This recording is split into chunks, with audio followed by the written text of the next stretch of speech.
جو 6 ججوں نے خط لکھا تھا سپریم جوڈیشل کاؤنسل کو،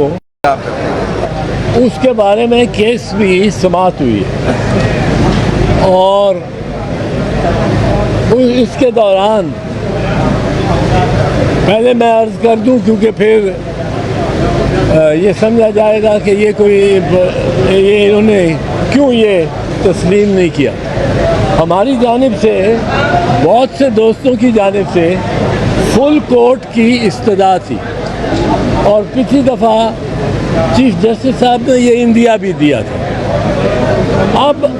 آ چکا ہے پریکٹس اینڈ پروسیجر ایکٹ، اس کے تحت ایک اپیل کی گنجائش ہے ٹو اے لارجر بینچ۔ اب میں نے کم از کم اپنا ہے، اور احمد حسین صاحب، جو خواجہ احمد حسین صاحب جو میرے وکیل ہیں، ہماری جانب سے یہ سوچ تھی کہ یہ 6 ججز کا بینچ ہے، بڑے معتبر ججز بھی بیٹھے ہوئے ہیں اس میں بھی، اور ہماری اپنے لحاظ سے کیلکولیشن کے مطابق گورنمنٹ نے یہ کیا کہ انہوں نے یہ کورٹ نے کہ پہلا فیصلہ اگر سخت بھی آ جائے گا تو اپیل میں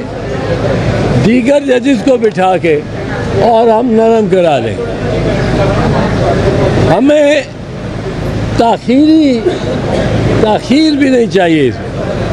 اور اس بینچ پہ سپریم کورٹ کے بہترین ججز بیٹھے ہوئے۔ چیف جسٹس صاحب کا ایک اپنا نظریہ ہوتا ہے، اور وہ یہ نہیں کہ میں وہ کہتا ہوں وہ غلط ہوتا ہے ضروری، پر چیف جسٹس صاحب کا ایک اپنا نظریہ ہوتا ہے، لیکن باقی جج صاحبان جو ہیں وہ بڑے اسٹرانگلی، بڑی شدت اور قوت کے ساتھ عدالتوں کو انٹیلیجنس ایجنسی سے مبرہ رکھنا چاہتے ہیں کہ انٹیلیجنس ایجنسی ججز کے امور میں اور کام میں اور زندگی میں مداخلت نہ کر سکتے۔ اب یہ تو ایڈمیٹڈ فیکٹ ہے، اس میں تو کوئی اب شک رہ نہیں گیا۔ جب 6 جج سپریم کورٹ کے اور اس کے بعد متفقہ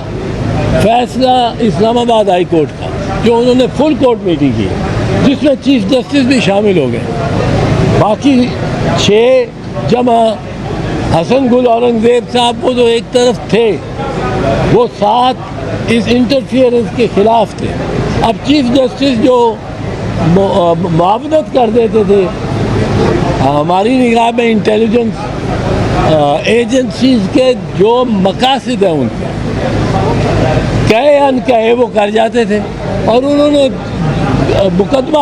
مقدمات کو تاخیر بھی کی، لمبی تاریخیں دی، اور ایک جماعت کو کوئی ریلیف نہیں دی۔ اب وہ بھی شامل ہو گئے، اب 8 کے 8 جج اس ہائی کورٹ کے وہ کہہ رہے ہیں کہ یہ مداخلت ہوتی ہے۔ اب اگر مداخلت ہوتی ہے، اگر 8 جج، ایک پورا ہائی کورٹ کہہ رہا ہے کہ مداخلت ہوتی ہے، اور ہمارے ماتحت ججوں پہ بھی ہوئی ہے، واقعات دیتے ہیں، واقعات، تو جو تجاویز آج سپریم کورٹ نے منگائی ہیں اس کے بارے میں ان کے بارے میں پہلے ہی عرض کر دوں کہ ہماری تجویز پہلی ہوگی کہ جو نام لیے گئے ہیں 6 ججوں کے خط میں، اور جو نام دیے گئے ہیں جسٹس شوکت صدیقی صاحب کے خط میں، وہ نام تو آشکار ہو گئے، ان افسروں پہ پہلے ٹرائل کریں، کیونکہ اگر ان کے خلاف کارروائی نہیں ہوگی تو آپ جتنا مرضی آپ بنا لیں charter of democracy intelligence agencies کے لیے، اس پہ کوئی عمل نہیں ہوگا۔ اور اطہر من اللہ صاحب نے جیسے کہا کلچر آف ڈیوینس چلتا رہے۔ سب سے پہلے ضرورت ہے کہ محاسبہ ہو ان کا جن کے نام لیے گئے، وہ بے نقاب بھی ہوں۔ اس کے بعد ججز نے پروپوزلز بنائے کہ آپ سب جتنے وکلاء تھے وہاں، بار ایسوسیشنز کے بھی نمائندہ وکلاء تھے، بار کاؤنسلز کے بھی نمائندہ وکلاء تھے، اور کچھ میرے جیسے تھے جنہوں نے اپنے نام سے خود پٹیشنر بن کے درخواست دے رکھی۔ اب میں نے پٹیشنر بن کے درخواست کیوں دے رکھی تھی؟ کیونکہ ذرا دشوار تھا اس وقت کوئی سائل ملنا، تو میں خود ہی سائل بن گیا، اور خواجہ احمد حسین صاحب میرے وکیل ہیں۔ اس سے پہلے میرے بڑے معتبر وکیل لطیف کھوسا صاحب ہیں، وہ 2 ملٹری کورٹس کو چیلنج جو کیا میں نے، اور دوسرا جو چیلنج کیا ہے یہ ڈس اپیئرنس، گم شدیوں کو۔ آج تاریخ پڑ گئی ہے 7 تاریخ۔ میں اس لیے بھی نہیں چاہتا تھا کہ لارجر بینچ فل کورٹ کے بینچ میں چلے جائیں تو اس سے اور تاخیر ہو جائے۔ ظاہر ہے اگر آپ سب ججوں کو بلانا شروع کر دیں سب اسٹیشن سے تو اور سے یہ ہمارے لیے ایک موضوع اور اچھا بینچ ہے، اور اگر ہمارے خلاف ہوئی تو اپیل کرنے کا حق تو ہمارے پاس ہوگا ہی، تو ہمیں 2 مواقع مل جائیں گے۔ اگر ہمارے حق میں فیصلہ آ گیا تو پھر حکومت کو دشواری اور مشکل بنے گی ایسے ججز کو ان کی باقاعدہ سوچ اور نیک نیتی کے ساتھ جو انہوں نے فیصلہ کیا ہے، جو 5 ججز نے ملٹری کورٹس کو ختم کیا۔ جی چاروں صبح یہ ہائی کورٹ نے بھی نا جو اوپینین دیا ہے کہ ان کی مداخلت ہوتی ہے پاکستان کی سپریم کورٹ میں مقدمات 4,500 بڑھ گئی، تو کیا سیاسی مقدمات کے چکر میں عوامی مقدمات جا رہے ہیں؟ اس حوالے سے قاضی فیصل صاحب کتنا کیا مشورہ؟ نہیں، مشورہ میں آپ کو ایک دوں کہ مسئلہ یہ ہے کہ ہر کوئی سمجھتا ہے کہ یہ جو ڈبہ ہوتا ہے جہاں جا کے آپ رجسٹر کراتے ہو اپنی پٹیشن، وہ آپ جس دفتر میں جاتے ہو اس میں ڈبہ، لاہور ہائی کورٹ میں ڈبہ لگا، جس طرح وہ پوسٹ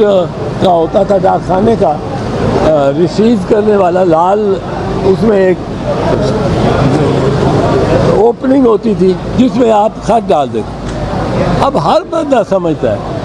کہ مجھے مکھی کاٹ گئی ہے تو میں عدالت میں جا کے ڈبے میں ڈال دوں، پوسٹ باکس وہ ہر بندہ سمجھتا ہے میں عدالت میں جا کے ڈبے میں ڈال دوں۔ میری سائیکل پنکچر ہو گئی ہے جس کا کیل جس کے گھر کے باہر ہوئی ہے، اس کے خلاف میں مقدمہ کر دوں اور ڈال دوں۔ ہم لیٹیگیشن میں بھی بہت تیز ہیں، پر